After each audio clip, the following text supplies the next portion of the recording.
అందరికీ నమస్కారం. నా పేరు నాగరాజ్, సిద్ధ డాక్టర్ని. ఈ వీడియోలో మౌనం వల్ల కలిగేటువంటి ప్రయోజనాల గురించి మనం తెలుసుకుంటాం. ఈ మధ్య మౌనంగా ఉండడం ద్వారా మాత్రమే కోడి తన పందెంలో 1,20,00,000 గెలుచుకునింది. అది ఎలాగో చూద్దాం. మరి సంక్రాంతి సందర్భంగా మన తెలుగు రాష్ట్రాల్లో, మరి ముఖ్యంగా ఉభయ గోదావరి జిల్లాలో కోడి పందాలను గొప్పగా నిర్వహిస్తారనే విషయం అందరికీ తెలిసిందే.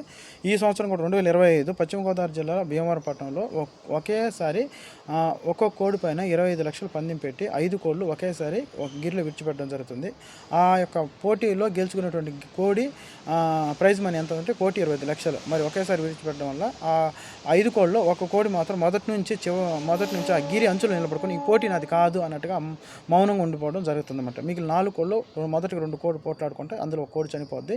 గెలిచినటువంటి కోడి మిగిలిన కోళ్ళు ఒక దాని మీదకి పోట్లాడుకెళ్ళినప్పుడు అది దీని యొక్క బలం ముందర తట్టుకోలేక అది దీని భయంతో పారిపోయి వెళ్ళిపోతుంది అన్నమాట. ఈ సందర్భంగా మనకు తెలుసు, భయంతో వెళ్ళిపోయినట్టు కోడి ఓడిపోయిందంతా సమానం.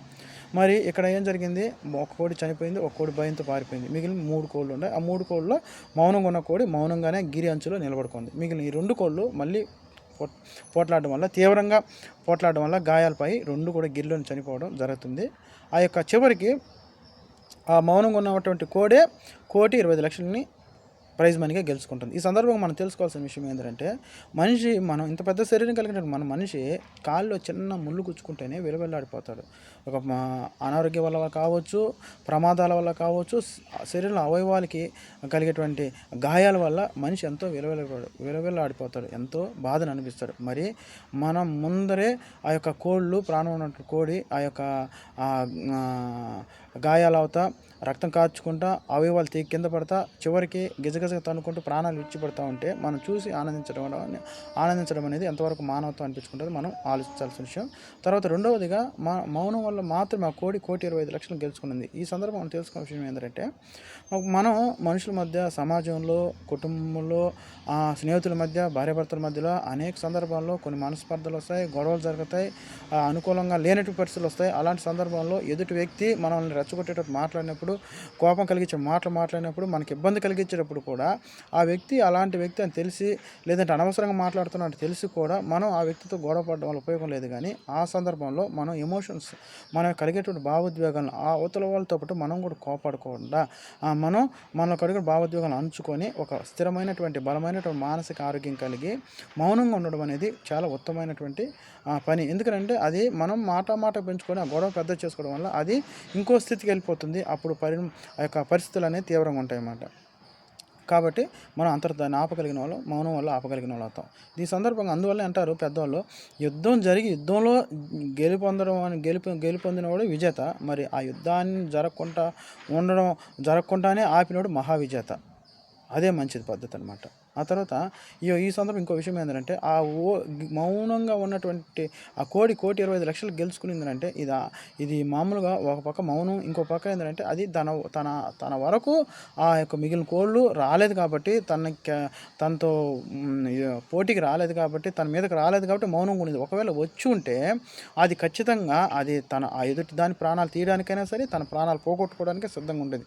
ఎందుకంటే ఆ గిరిలో 1,25,00,000 ప్రైజ్ మనం గెలుచుకోవడం అంటే, ఒక్క కోటి పైన 25,00,000 పందెం కాచడం అంటే అది ఆషామాషి విషయం మీద కాదు. ఒక డాక్టరు ఒక పేద వ్యక్తికి, అయ్యా నువ్వు అనారోగ్య పాలైనవు, నువ్వు ఈ ఆహారం తీసుకో, ఈ బలమైనటువంటి ఆహారం తీసుకున్నప్పుడు నీ ఆరోగ్యం కుదురు పడుతుంది అని చెప్పినప్పుడు, ఆ యొక్క పేద స్థితిలో ఉన్నటువంటి వ్యక్తి అలాంటి బలమైన ఆహారాన్ని కొనుక్కొని తినడానికి కూడా, తన ప్రాణాలు కాపాడుకోవడానికి కూడా వెనకాడేటువంటి స్థితిలో ఉన్నటువంటి ఆ డబ్బుల పరంగా ఉన్నటువంటి వ్యక్తి, ఆర్థిక బలంతో ఉన్నటువంటి వ్యక్తి ఈ యొక్క కోడికి మాత్రం ఆ యొక్క వ్యాధిగ్రస్తమైనటువంటి వ్యక్తి తినాల్సిన ఆహారం కంటే బలమైనటువంటి ఆహారాన్ని, బాదం కావచ్చు, పిస్తా కావచ్చు, ఇంకా రకరకాలైనటువంటి ఆహార పదార్థాలు వాటికి పెడుతూ దాని రోషం కోసం, పౌరుషం కోసం, నరాల ఉత్తేజం కొరకు దానికి అశ్వగంధ లాంటి ఆయుర్వేదిక మూలికలు పెట్టడం, అలాగే వారంకి 2-3 సార్లు ఆ యొక్క స్టామినా కోసం, ఆ యొక్క పోట్లాట్లు అలసిపోకుండా ఉండడం కోసం ఈత కొట్టించడము, మళ్ళీ ఇతర కోళ్ళ పైన వాటికి ప్రాక్టీస్ కోసం తర్పీదు ఎగిరించడము, ఇవన్నీ చేసి ఎంతో పకడ్బందీగా తీసుకొచ్చి అక్కడ నిలబడతారు. ఒక మధ్యతరగతి వ్యక్తి కూడా తన జీవితం అంతా కూడా 1,20,00,000 కలచడం అనేది చాలా గొప్ప విషయం. మరి ఇక్కడ ఆ కోడి మీద 25,00,000 పందెం కాచారంటే మొత్తం విలువ 1,20,00,000 అంటే అది ఆషామాషి అయితే కోడి విషయం కాదు. కానీ కానీ ఆ టైంకి తన మీదకి రాలేదు కాబట్టి తనతో పోట్లాడికి రాలేదు కాబట్టి అది ఆ కోడి మౌనంగా ఉండడం వల్ల ఆ యొక్క తన శరీరాన్ని కాపాడుకునింది, తన గాయాలు అవ్వకుండా చూసుకునింది, చివరికి ప్రాణాలు కాపాడుకునింది. అన్నిటికంటే గొప్ప విషయం ఏంటంటే 1,25,00,000 గెలుచుకునింది. మన జీవితంలో కూడా దీని సందర్భంగా మనం నేర్చుకోవాల్సిన విషయం ఏంటంటే మన అనేక సందర్భాల్లో మౌనంగా ఉండడం కాదు, కానీ ఉండవలసిన సందర్భంలో మౌనంగా ఉండి ఆ యొక్క సమస్యను పెద్ద చేసుకోకుండా ఉండడం అనేది మనం నేర్చుకోవాల్సిన విషయం.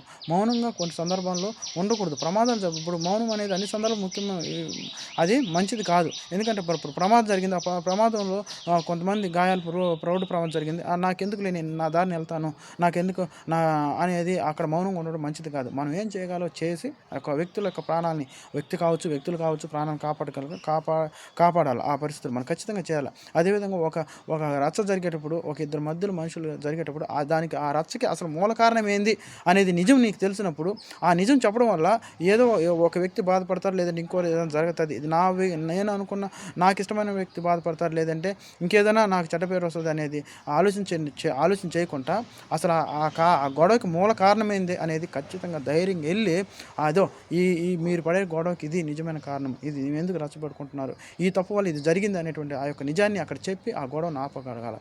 ఇది మనిషిగా మనం చేయాల్సింది. ఏ సందర్భంలో గొడవ మౌనంగా ఉండాలా, ఏ సందర్భంలో మౌనంగా ఉండకూడదు అని తెలుసుకొని మన జీవితం సక్రమంగా ముందుకు వెళ్ళినప్పుడు మనం ఏ ఒక్క ఇబ్బంది లేకుండా ఒక మంచి వ్యక్తిత్వం కలిగినటువంటి వ్యక్తిగా, అదేవిధంగా మౌనంగా ఉండడం వల్ల అనేది చేతగానే తనం అయితే కాదు, కానీ ఆ వ్యక్తి మానసికంగా కూడా మంచి ఆరోగ్య స్థితిలో ఉన్నాడనేటువంటి ఒక ఆరోగ్యానికి లక్షణం. ఈ సందర్భం విషయం ఏంటంటే ఆరోగ్యానికి నిర్వచనం ఏంటంటే ప్రపంచ ఆరోగ్య సంస్థ చెప్తుంది, అది శారీరకంగా అంటే భౌతికంగాను, మానసికంగాను, సామాజికంగాను ఆనందంగా ఉండగలిగినటువంటి స్థితిని ఆరోగ్యమైనటువంటి నిజమైన ఆరోగ్య స్థితి.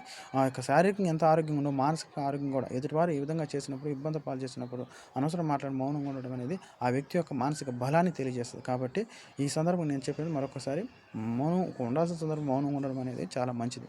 కాబట్టి మీరు నాకు తెలిసిన విషయం చెప్తున్నాను, కాబట్టి మీరు తెలుసుకుంటారని మరొకసారి అందరికీ నా నమస్కారం.